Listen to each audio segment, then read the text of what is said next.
Assalamualaikum warahmatullahi wabarakatuh. Perkenalkan, saya Selin Mariani dengan NPM 17-19-2018 dari jurusan S1 Perbankan Syariah Biaya.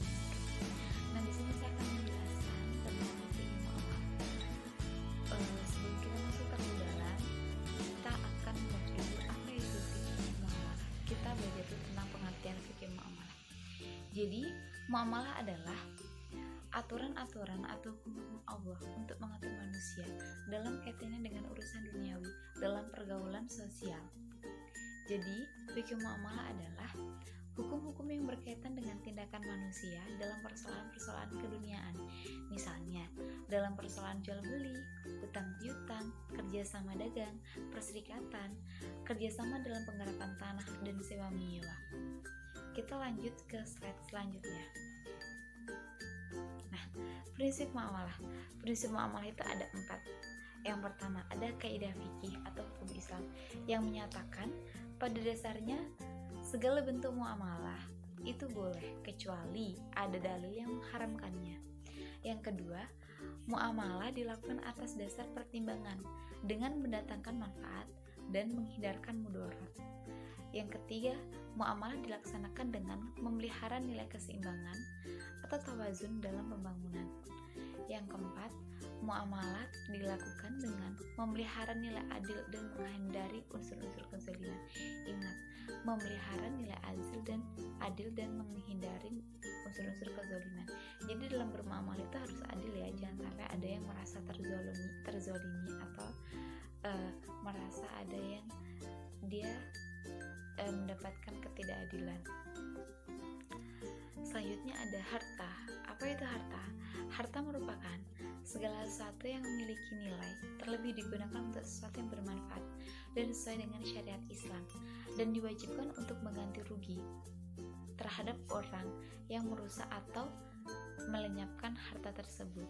Ini ada jenis harta. Jadi yang pertama ada harta mutakawim. Harta mutakawim adalah segala sesuatu yang dapat dikuasai dengan pekerjaan dan dibolehkan cara untuk memanfaatkannya. Contoh nih, seorang peternak dia ingin mengambil daging dari kerbau. Apabila peternak itu menyembelih kerbau itu dengan cara halal, maka daging tersebut boleh dimakan dan halal untuk dimakan. Namun apabila peternak itu mendapatkan daging kerbau itu tidak dengan cara yang halal, entah itu bagaimana cara menyembelihnya, entah dipukul atau apa, yang penting tidak dengan cara halal, maka daging kerbau itu tidak boleh dimakan atau haram hukumnya untuk dimakan. Nah, selanjutnya ada harta kimi. Harta kimi yang tidak mempunyai persamaan di pasar atau mempunyai persamaan, tetapi ada perbedaan menurut kebiasaan antara kesatuannya pada nilai seperti binatang dan pohon. Nah, selanjutnya ini ada harta misli. Harta misli adalah sesuatu yang memiliki persamaan atau kesetaraan di pasar. Tidak ada perbedaan yang pada bagian-bagiannya atau kesatuannya, yaitu perbedaan atau kekurangan yang biasa terjadi dalam aktivitas ekonomi. Selanjutnya ada harta ghair al-mutakawim. Jadi harta ghair al-mutakawim adalah segala sesuatu yang tidak dapat dikuasai dengan pekerjaan dan dilarang oleh syara untuk memanfaatkannya. Contoh nih, seperti seseorang yang dia mencuri sepatu dan dia ingin memakai sepatu. Jadi sepatu itu tidak bisa dipakainya. Karena apa? Karena dalam mendapatkan sepatu tersebut sudah tidak dengan cara halal, yaitu dengan cara mencuri. Selanjutnya ada harta istihala atau harta yang sekali pakai. Nah, artinya di sini manfaat dari benda tersebut hanya bisa digunakan sekali saja. Misalnya seperti makanan hanya bisa dimakan dalam satu kali saja. Selanjutnya ada harta istimal. Jadi harta istimal ini kebalikan dari harta isti'la ya, karena harta istimal sendiri adalah harta yang dapat digunakan berulang kali. Artinya wujud benda tersebut tidaklah habis atau musnah dalam sekali pemakaian. Seperti ini tempat tidur, meja belajar, baju, sepatu, dan lain sebagainya. Nah, selanjutnya kita masuk ke dalam slide ke-6, ada pengertian akad. Apa sih itu akad? Jadi akad adalah pertalian ijab. Ijab adalah sebuah ungkapan tawaran di satu pihak yang mengadakan kontrak dengan qabul. Qabul sendiri adalah ungkapan penerimaan oleh pihak-pihak lain yang memberikan pengaruh pada suatu kontrak. Selanjutnya ada macam-macam akad. Ada akad sahih dan akad yang tidak sahih. Jadi akad sahih itu sendiri adalah di mana akad tersebut telah memenuhi syarat dan ketentuan dalam akad, maka di situ sah hukumnya. Sedangkan akad yang tidak sahih itu tidak memenuhi ketentuan atau syarat-syarat dalam ijab qabul atau akad, maka itu hukumnya tidak sah. Nah, selanjutnya ada pengertian khiyar. Khiyar merupakan hak yang dimiliki oleh pihak-pihak yang terlibat dalam transaksi jual beli untuk melanjutkan transaksi tersebut atau membatalkannya. Jadi yang dimaksud di sini adalah hak-hak yang dimiliki oleh pembeli ataupun penjual dalam melanjutkan atau membatalkan sebuah transaksi. Di sini ada macam-macam khiyar di slide ke-9. Jadi macam-macam khiyar itu ada 4 ya. Pertama, khiyar majelis. Khiyar majelis adalah tempat terjadinya transaksi jual beli.